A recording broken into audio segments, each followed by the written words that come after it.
ये उस वक्त की बात है जब धरती पर पाप और जुर्म बढ़ रहा था। चारों तरफ हाहाकार मचा हुआ था। लोगों के ऊपर अत्याचार किए जा रहे थे। गुनाह और जुल्म अपनी इंतहा पर पहुंचे हुए थे। कभी मेरे पास तुम तो कभी यह बेवफा लोगों की ज़बानों पर जम चुका था। लोग सहमे हुए थे। कुछ समय के लिए लोगों को एक ड्रामे तक रसाई होने लगी। इसको एक सदी बीत गई। अस्सलामुअलैकुम, मैं एक पाकिस्तानी हूँ। 25 मार्च को मैं रात के अंधेरे में बैठा यूट्यूब सर्च कर रहा था और तभी अचानक व्हाट्सएप पे मैसेज आता है। दिरिलियस एर्तुगरुल, ऐसा ड्रामा सीरियल जिसमें ना तो लग़वियात है न जिस्मों की नुमाइश की गई है, उसके बावजूद भी उसकी इतनी रेटिंग है और दुनिया के 50 से ज़ायद ममालिक में इस वक्त वो टॉप 10 के अंदर कंसीडर किया जा रहा है।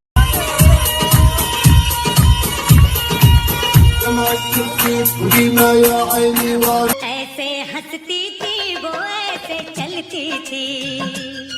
आप भी पाकिस्तानी एक्टर्स की तरह ठीक ठाक बेगैरत हो। म्यूजिक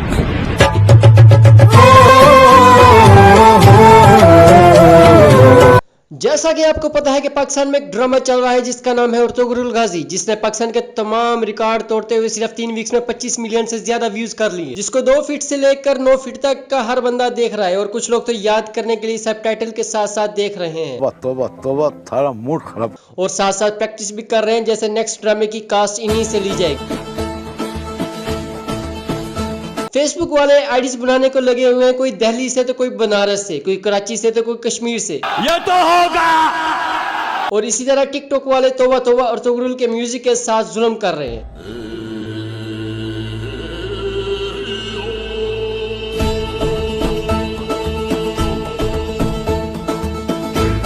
लेकिन मुझे खुशी इस बात की है कि दानिश के मरने का गम सब भूल चुके हैं और ये आवाम ऐसी है कि अगर कहीं लड़ाई चल रही है तो बजाय खत्म करवाने के तज्जिया करने लग जाते हैं कि आखिर कसूर किसका था, लड़ाई शुरू क्यों हुई, लड़ाई की असल वजह क्या है, लड़ाई की जड़ तक पहुंचना है। पाकिस्तानी आवाम पहले से ही जज्बाती थी और ऊपर से ये ड्रामा दिखाकर इनके जज्बात का अत्याचार किया जा रहा है। सॉरी, मैं ड्रामे की नहीं, ड्रामे के अंदर मौजूद हलीमा सुल्तान और अर्तुगरुल की बात कर रहा हूँ। और ये आवाम ड्रामा देखने के बाद उनको कुछ इस तरह के मैसेजेस कर रहे हैं।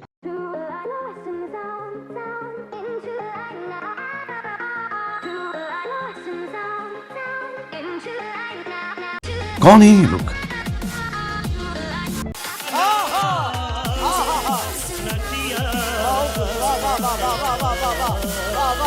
कहां से आते हैं ये? इनके पास ना रहने को घर है, ना रोजगार है, ना पैसा है,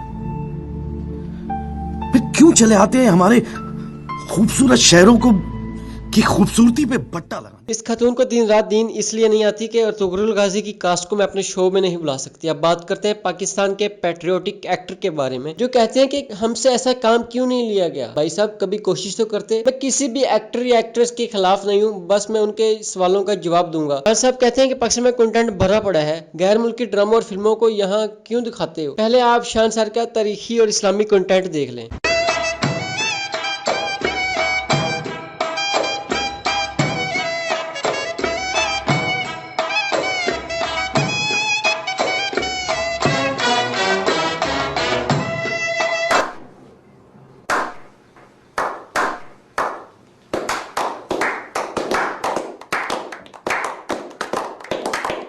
हमारे आर्टिस्ट शान जो है उन्होंने भी आवाज उठाई है कि हमारे नेशनल चैनल पर किसी बाहर के मुल्क की प्रोडक्ट क्यों चले। लो जी, रीमा जी, शान साहब तो अपना कंटेंट दिखाकर ठंडे होकर बैठ गए हैं। आपका कंटेंट देख लेते हैं।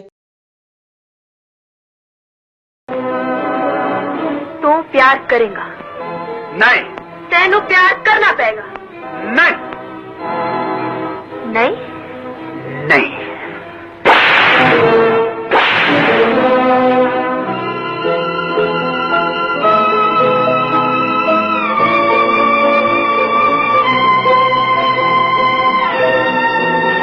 ये बिक गई कुछ नहीं है, ये सारे मिलके हमको पागल बना रहे हैं। देखिए, कोई प्राइवेट चैनल्स पे और बात है। प्राइवेट चैनल क्यों? प्राइवेट चैनल में इश्क मोहब्बत प्यार, लड़की को भगाना फुफ्फो का किरदार, सास और बहू का तकरार और शादी तक का इंतजार। वो बस करो यार, और भी गम है इस दुनिया के। चलो छोड़ो, अब बात करते हैं अवाम की। पाकिस्तान की भोली अवाम ने ये ड्रामा देखा तो उनको लगा हलीमा सुल्तान को किसी मदरसे से कास्ट किया गया है। लेकिन जब इसके इंस्टाग्राम पे देखा तो हर किसी का यही रिएक्शन था, हाय मेरी हलीमा ऐसा नहीं कर सकती, तेरी गर्लफ्रेंड है क्या। और कुछ लोग बोलते हैं कि अर्तुगरुल की एक्टिंग बहुत आसान है, बट उनको ये नहीं पता कि एक्टिंग करना बहुत मुश्किल है।